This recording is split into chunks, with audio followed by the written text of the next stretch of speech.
नमस्कार, good morning, सुप्रभात। कैसे हैं आप सब? महात्मा बुद्ध डिजिटल लाइब्रेरी में आप सबका स्वागत है। मैं विजय मौर्य। कक्षा 8 के इतिहास के इस सीरीज में हम लोगों को आज पढ़ना है पाठ 4, भारत में कंपनी राज्य का प्रभाव। इसके पहले हम लोगों ने पढ़ा था पहला पाठ यूरोपीय शक्तियों का भारत में आगमन, दूसरा पाठ था भारत में अंग्रेजी राज्य की स्थापना, तीसरा पाठ था कंपनी राज्य का विस्तार, और आज हम लोगों को पढ़ना है चौथा पाठ भारत में कंपनी राज्य का प्रभाव। आप लोगों को बताया गया था कि 1757 ईस्वी में प्लासी के युद्ध में नवाब सिराजुद्दौला की जब हार हुई थी तो उसी समय अंग्रेजी शासन की नींव रखी गई। ब्रिटिश ईस्ट इंडिया कंपनी द्वारा भारतवर्ष में अंग्रेजी शासन की नींव को रखा गया। इसके बाद लगभग 100 साल बाद 1857 ईस्वी तक भारतवर्ष में कंपनी का शासन चलता रहा और इन 100 सालों में अंग्रेजी शासन का जो प्रशासनिक ढांचा था वह इस तरीके से बनाया गया कि यहाँ पर कंपनी का शासन अधिक दिनों तक टिक सके। सबसे ज़्यादा जोर कानून और व्यवस्था को बनाए रखने का था, जिससे बिना रुकावट के भारत के साथ व्यापार हो सके और भारत के भौतिक एवं प्राकृतिक संसाधनों का अधिक से अधिक लाभ कंपनी उठा सके। अब इसके पहले हम बताए थे कि बंगाल में द्वैध शासन प्रणाली लगी थी। बंगाल पर जब नियंत्रण हो गया लॉर्ड क्लाइव का, तो कंपनी के पास राजस्व वसूली का कार्य था और जो बंगाल का नवाब था उसके पास कानून व्यवस्था और राज्य के विकास की जिम्मेदारी थी। अब मुख्य चीज़ ये थी कि जब राजस्व की वसूली कंपनी के पास थी तो राजस्व के लिए भी नवाब को कंपनी पर ही निर्भर रहना पड़ता था। नवाब के पास दायित्व तो बहुत थे लेकिन उसके पास अधिकार नहीं था। और इसी बीच 1769 से 70 के बीच में बंगाल में अकाल पड़ गया और बंगाल की जनता बिल्कुल अकाल में उसकी स्थिति बहुत खराब हो गई और जनता को राहत पहुंचाने का कोई कार्य कंपनी द्वारा नहीं किया गया। अब यहाँ भूखे लोग मरने लगे। अब कंपनी का तो उद्देश्य ही होता है अधिक से अधिक धन कमाना। अब कोई मरे या चाहे जिए, इससे कंपनी को क्या लेना देना है। अब कंपनी के जो अधिकारी थे उनका तो मुख्य मोटिव यही रहा कि किसी भी तरीके से पैसा आवे। अब पैसा पाने के लिए वे लोग अपना निजी व्यापार करने लगे। कंपनी के जो अधिकारी थे कंपनी के नाम पर लूटपाट शुरू कर दिए, भ्रष्टाचार शुरू कर दिए और यहाँ वे कीमती उपहार पा रहे थे। उपहार का मतलब है रिश्वत, डोनेशन। अब कंपनी के तो अधिकारी मालामाल हो जा रहे थे और कंपनी को ये लोग घाटा में डाल दिए।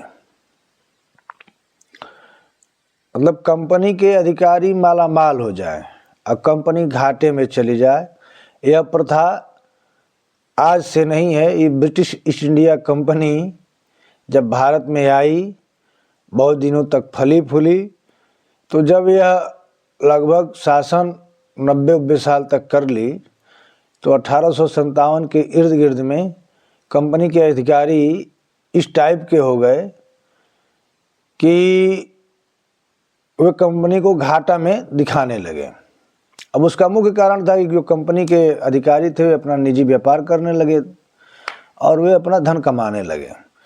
तो कंपनियों के अधिकारियों के भ्रष्टाचार को देख करके और यहाँ उनके शासन व्यवस्था को देख करके जो ब्रिटेन वासी थे वे मांग करने लगे कि भाई ब्रिटिश ईस्ट इंडिया कंपनी में जो अधिकारियों की नियुक्ति हो उसमें योग्यता का मापदंड निश्चित हो और कंपनी के अधिकारियों से आय व्यय का लेखा जोखा लिया जाए। अब भ्रष्ट अधिकारी इतने हो गए थे कि स्थिति ऐसी आ गई कंपनी की कि ब्रिटिश सरकार से इनको उस जमाने में 10 लाख पाउंड ऋण अपने ब्रिटिश सरकार से लेना पड़ा। तो उस समय की स्थिति कंपनी की बड़ी दयनीय हो गई और वह अपने खर्चे को चलाने के लिए ब्रिटिश सरकार के ऋण पर डिपेंड हो गई।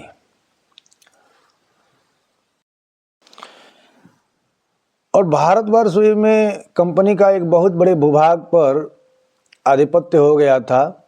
तो यहाँ के शासन व्यवस्था की देखरेख के लिए अब वहाँ की जनता, जो ब्रिटेन की जनता थी, वो यह मांग करने लगी कि यहाँ के अधिकारियों की नियुक्ति और इस कंपनी की गतिविधियों पर जो ब्रिटिश सरकार है कुछ प्रभावी नियंत्रण लावे। उसी समय ब्रिटेन के जो नए उद्योगपति थे वे चाहते थे कि भारत से व्यापार करें, लेकिन ईस्ट इंडिया कंपनी द्वारा एक ऐसा नियम बना दिया गया था कि व्यापार अगर करना है तो ब्रिटिश ईस्ट इंडिया कंपनी के माध्यम से ही करना है। तो जो ब्रिटेन के नए उद्योगपति थे उन्होंने सरकार पर यह दबाव बनाया कि आप कंपनी का नियंत्रण भारत से हटाइए और कंपनी नियमों में बदलाव करिए। जब यह सब मांगें उठी तो उस समय भारत के प्रति ब्रिटिश संसद का ध्यान गया और तभी से भारत में वैधानिक विकास की प्रक्रिया प्रारंभ हुई। और भारत में उस समय सबसे पहले ब्रिटिश पार्लियामेंट ने एक रेगुलेटिंग एक्ट 1773 ईस्वी पारित किया। ये जो भारतीय संविधान की दिशा में मील का पत्थर साबित हुआ और कंपनी की गतिविधियों को नियंत्रित और निर्देशित करने के लिए यह एक्ट बनाया गया।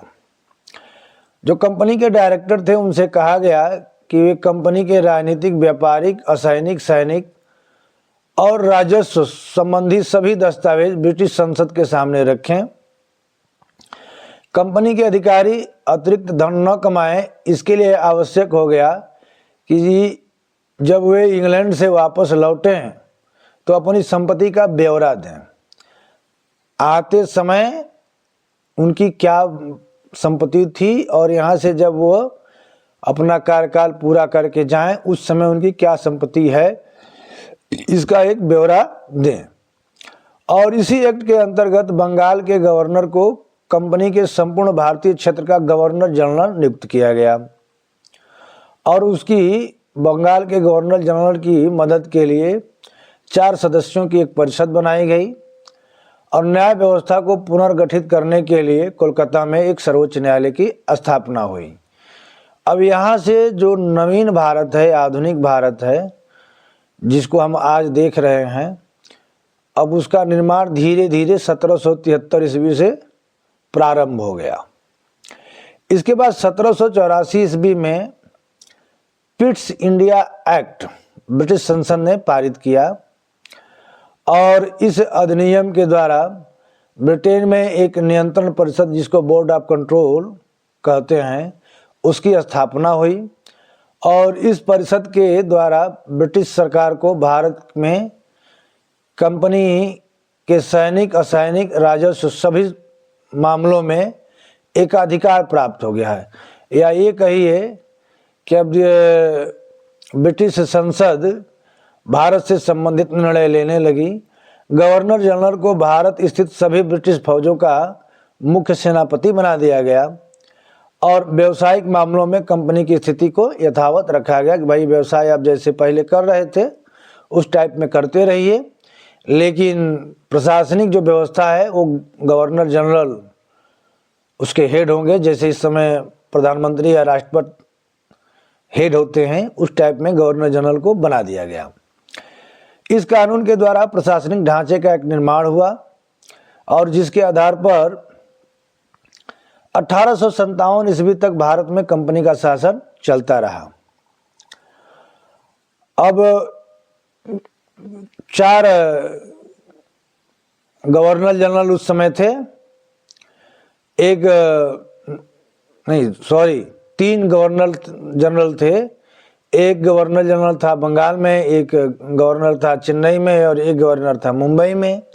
लेकिन 1784 का जब पिट्स इंडिया एक्ट लागू हुआ तो उसमें जो गवर्नर जनरल बंगाल था वो पूरे भारत का हेड बन गया, जहाँ जहाँ कंपनी का शासन चल रहा था। तो अब इस तरीके से यह प्रक्रिया चलती रही। फिर एक बार 1793 ईस्वी में एक एक्ट और बना जिसका नाम है चार्टर एक्ट। अब इस एक्ट से गवर्नर जनरल और गवर्नरों को अधिकार प्राप्त हो गया कि वे अपनी परिषदों के फैसले को बदल सकते हैं।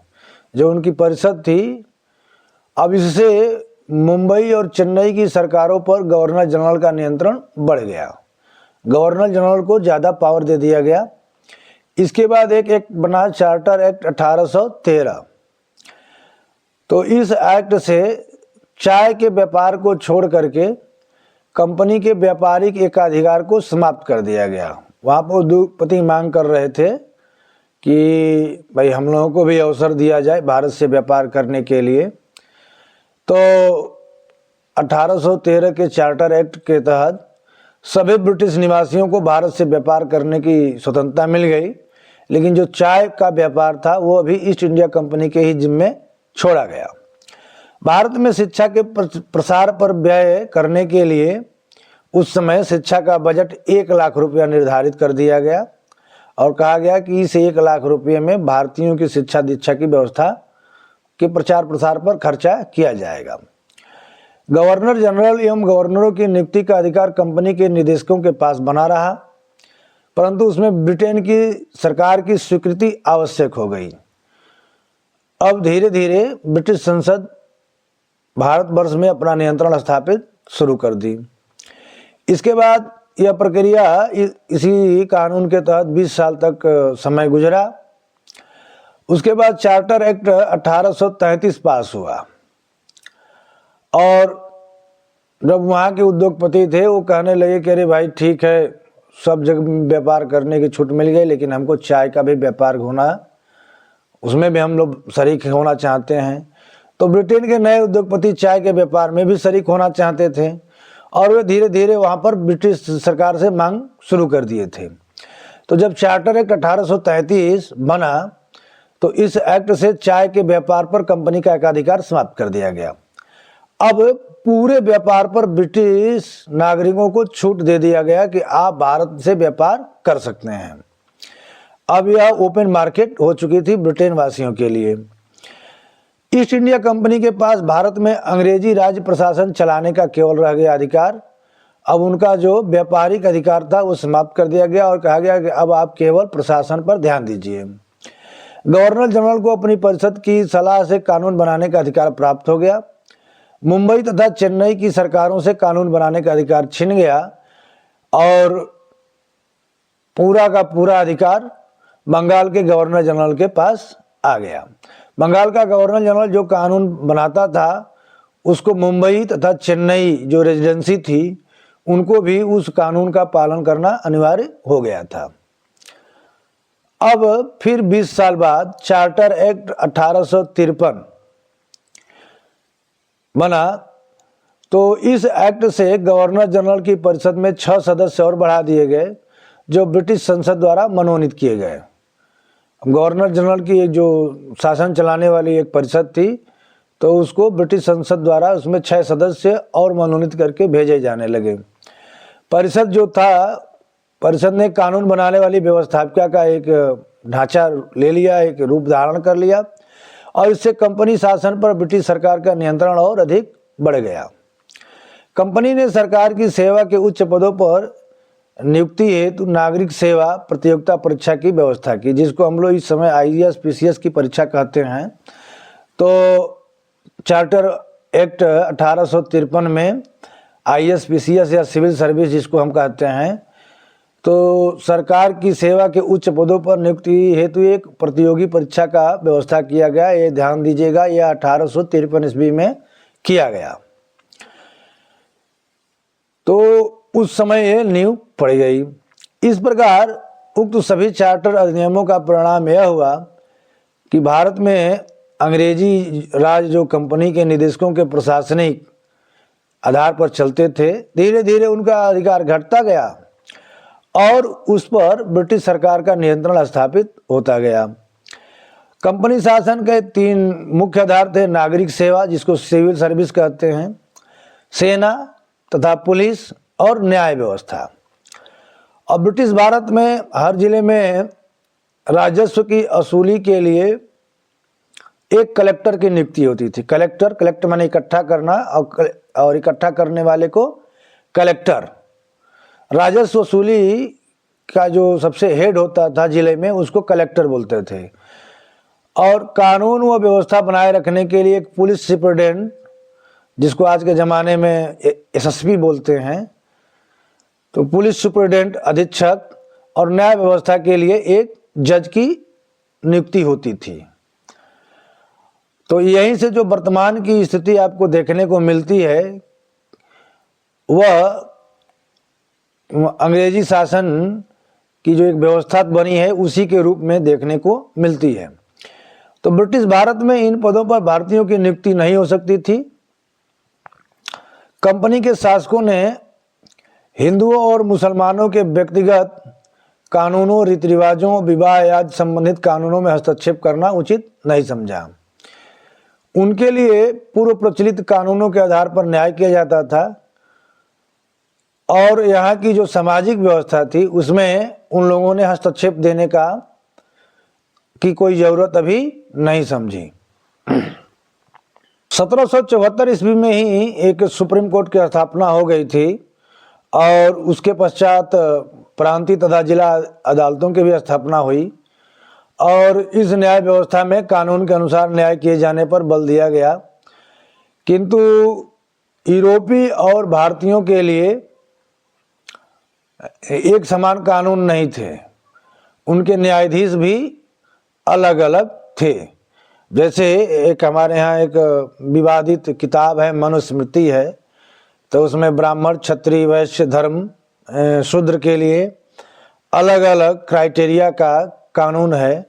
तो उसी टाइप का कानून यहाँ पर था, यूरोपियों के लिए अलग कानून और भारतीयों के लिए अलग कानून, और उनके न्यायाधीश भी अलग अलग थे।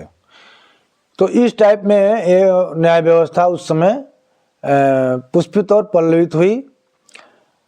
अब उच्च जो प्रशासनिक अधिकारियों का प्रशिक्षण हो अच्छे ढंग से, तो उसके लिए एक कॉलेज की स्थापना हुई जिसका नाम फोर्ट विलियम कॉलेज रखा गया।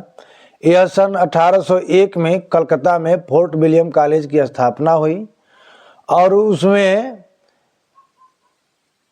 सन 1853 में जब नागरिक सेवा परीक्षा प्रारंभ हुई, तो उसकी परीक्षा इंग्लैंड में होती थी, और उस परीक्षा में जो प्रवेश की उम्र थी वो 23 साल निर्धारित की गई थी।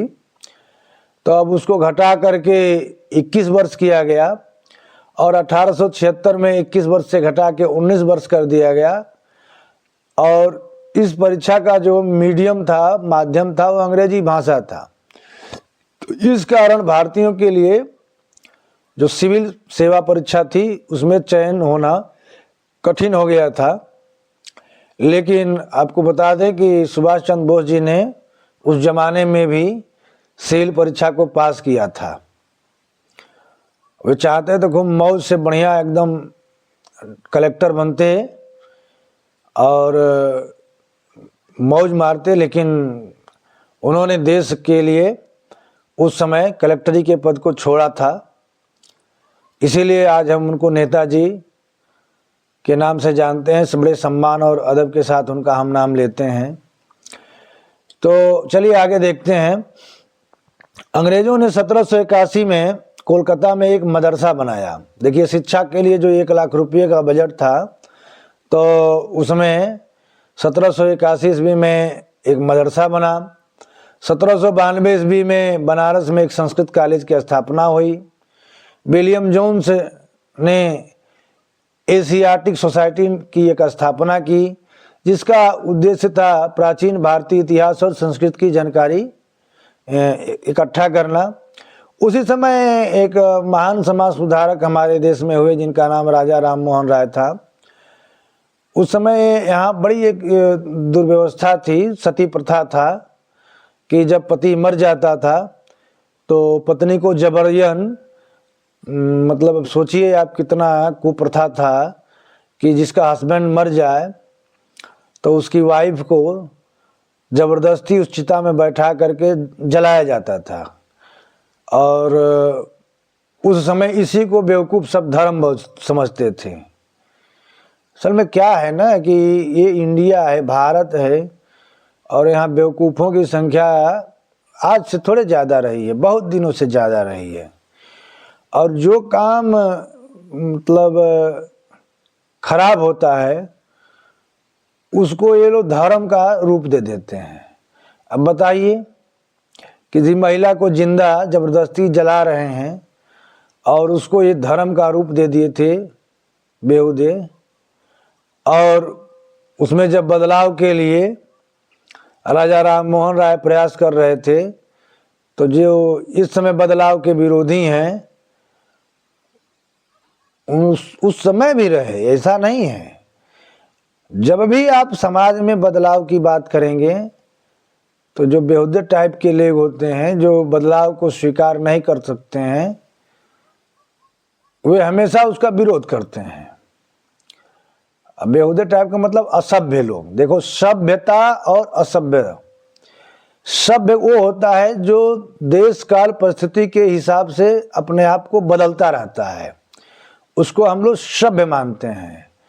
और जो देश काल परिस्थिति के हिसाब से बदलता नहीं है, परंपरा के हिसाब से चलता रहता है, तो उसी को हम लोग असभ्य, जाहिल या गंवार बोलते हैं।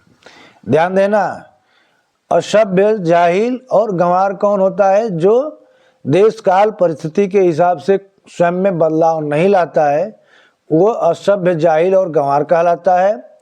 और जो देश काल परिस्थिति के हिसाब से स्वयं में बदलाव ला जाता है तो उसको हम लोग सभ्य बोलते हैं।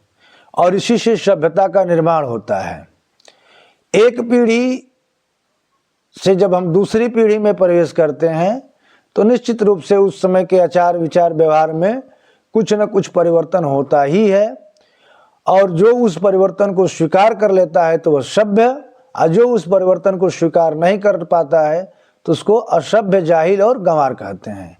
इतनी बात सबके क्लियर हो जानी चाहिए। तो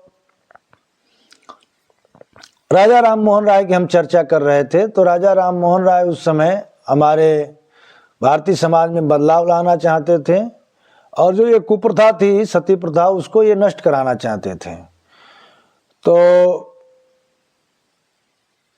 अब वे चाहते थे कि भारतीय नए ज्ञान विज्ञान तकनीकी को सीखें, इस पागलपन से निकलें, वे अंग्रेजी भी सीखें। और जब अंग्रेजी सीखेंगे तभी तो ब्रिटेन की कल्चर व्यवस्था को सीखेंगे, और वहाँ के लोग इतनी तेज़ी से उन्नति कैसे कर गए इसको सीखेंगे। तो इसलिए उन्होंने चिट्ठी लिख करके अंग्रेजी सरकार से अंग्रेजी शिक्षा की मांग किया। और अंग्रेज सोचते थे कि अगर इन लोगों को थोड़ा बहुत अंग्रेजी सीख लेंगे तो हमको एक क्लर्क टाइप के आदमी मिल जाएंगे जो हमारे यहाँ पर सरकार में हमारे साथ में काम करेंगे। तो इसलिए अंग्रेज सरकार ने भारत में अंग्रेजी शिक्षा को फैलाने की योजना बनाई और सन 1835 में लॉर्ड मैकाले के नेतृत्व में अंग्रेजी माध्यम से एक शिक्षा प्रणाली को विकसित की गई और एक लॉर्ड मैकाले की शिक्षा नीति की घोषणा हुई, जिसके तहत फारसी के स्थान पर अंग्रेजी में शिक्षा देने का बात रखा गया। अब आपको पता चल गया कि सरकार ने एक संस्कृत पाठशाला भी खुलवाया था और वहाँ पर संस्कृत पाठशाला में व्याकरण के बारीक नियम और वहाँ पर शोध का कार्य इत्यादि सब चला कि ताकि यहाँ के जो ऐतिहासिक जो ग्रंथ हैं और उसमें क्या लिखा गया है उन सब चीज़ों का अध्ययन हो सके। तो इस टाइप की व्यवस्था धीरे धीरे एक तरफ अंग्रेजी शिक्षा प्रणाली को बढ़ाने का काम किया गया, तो दूसरी तरफ संस्कृत में जो लिखे ग्रंथ थे तो उनको भी पढ़ने के लिए संस्कृति पाठशाला जगह जगह खोली गई और उसको भी आगे बढ़ाने का काम किया गया। भूमि सुधार। अंग्रेज सरकार अपनी आमदनी बढ़ाने के लिए मालगुजारी वसूल करने के तरीके पर विचार करने लगी और उस समय का जो वायसराय गवर्नर जनरल था वारेन हेस्टिंग, उसने नियम बनाया कि गांवों की मालगुजारी वसूल करने के लिए ठेका प्रणाली, जैसे आज है कि अस्पताल है तो अब क्या बताएं, वर्तमान सरकार भी ठेका प्रणाली पर चल रही है और देखो उस समय भी ठेका प्रणाली चल रही थी और ठेका कितना भयानक होता है अभी आपको दिखेगा इसमें। इसीलिए कहा जाता है कि इतिहास को पढ़ने से वर्तमान की समझ विकसित होती है और वर्तमान में जो गलतियां हो रही हैं उसको इतिहास में देख करके ठीक किया जाता है। लेकिन अब आपको क्या बताएं, अभी आज की भी सरकार है, सारा काम ठेके पर देती जा रही है। अब उस समय भी वारेन हेस्टिंग ने नियम बनाया कि जो गांव का जो टैक्स है, जो वर्तमान समय में जो अमीन का कार्य है, तो मालगुजारी वसूल करने के लिए अगर एक व्यक्ति का काम ठीक ना हो तो यह दूसरे व्यक्ति को सौंप दिया जाए। तो उसी समय से ये ठेका प्रणाली चालू हुई और उसी ठेका प्रणाली से गांव में जमींदारी प्रथा शुरू हुआ। लॉर्ड कॉर्नवालिस ने उस प्रथा में एक सुधार किया और उसने एक अस्थाई बंदोबस्त लागू किया और उसने व्यवस्था बनाई कि नहीं, गांव की ज़मीन का नीलामी होगा और गांव की ज़मीन का नीलामी होगा और उसमें जो मालगुजारी की बोली अधिक बोली बोलेगा उसे ही उस गांव की जिम्मेदारी दी जाएगी या उसे उस गांव की मालगुजारी वसूलने की जिम्मेदारी दी जाएगी। और यहीं से जमींदारी प्रथा या अस्थाई बंदोबस्त की प्रथा शुरू हुई। अब यही लोग ज़मीन के मालिक हो गए और वे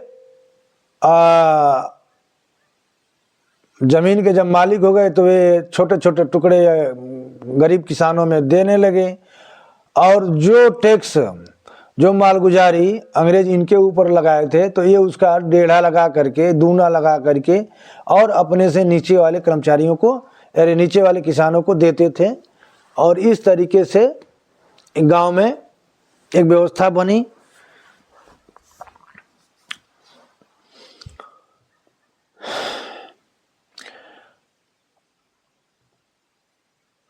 अब उन्होंने ज़मीन जोतने बोने वाले काश्तकारों को हटाने और उनसे ज़मीन छीन लेने का भी अधिकार जब अस्थाई बंदोबस्त लागू हुआ तो उसमें मिल गया।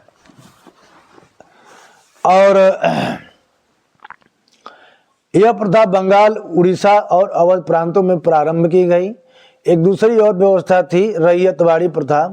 ये दक्षिण भारत के मद्रास प्रांत में मालगुजारी देने का एक दूसरा सिस्टम विकसित किया गया, उसका नाम रैयतवाड़ी प्रथा बताया गया। मालगुजारी की धनराशि लगभग 30 वर्षों के लिए निश्चित कर दी गई और रैयत का मतलब वहाँ किसान है, अपनी उपज का लगभग आधा भाग सरकार को टैक्स के रूप में देता था, मालगुजारी के रूप में देता था, जिसको हम लोग अधिया बटैया नहीं बोलते हैं आज के ज़माने में, कि जैसे हम किसी का खेत जोतते हैं तो सब कुछ करके और उसको हम अधिया देते हैं, आधा दे देते हैं, तो वही वाला सिस्टम उस समय लागू था।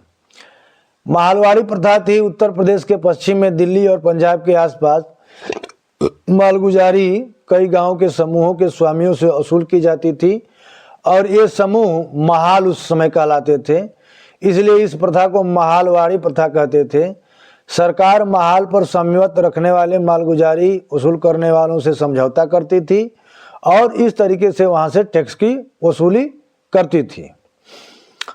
अंग्रेज भारत से कच्चा माल अपने देश को ले जाते थे और आपको मालूम है कि वे लोग मशीनों से वहाँ माल को तैयार करते थे और जब मशीनों से माल को तैयार करते थे तो उनका माल बहुत जल्दी बन जाता था और हाथ से बने सामान से सस्ता होता था और वो उसी को ले आकर के भारत में बेचते थे।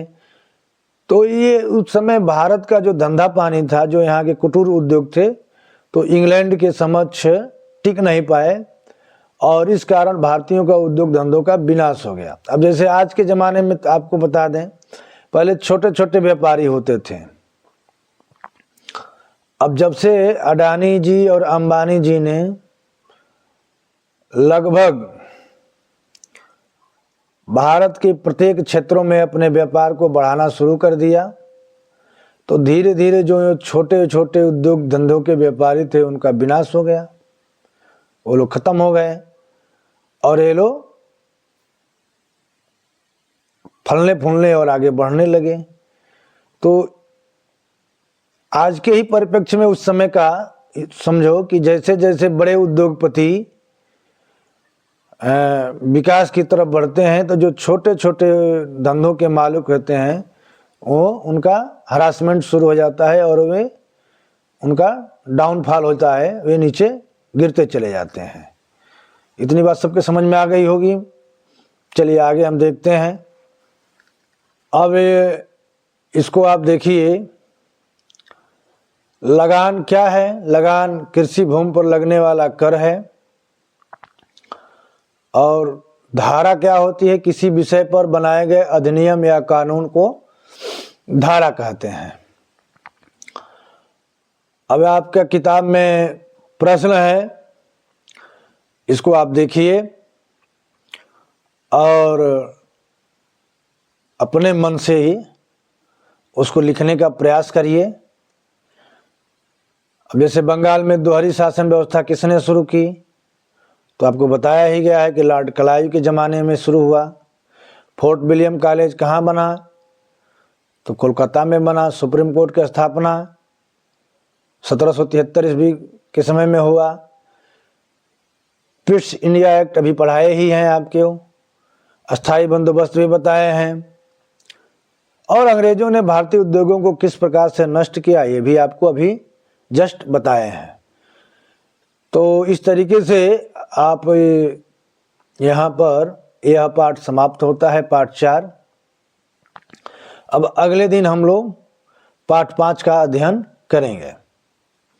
तब तक के लिए नमस्कार, धन्यवाद। और जो लोग इस चैनल को अब तक सब्सक्राइब नहीं कर पाए हैं तो आप लोग इस चैनल को सब्सक्राइब जरूर कर लीजिए, ताकि आपको प्रतिदिन एक क्लास आपका हम ले सकें। धन्यवाद।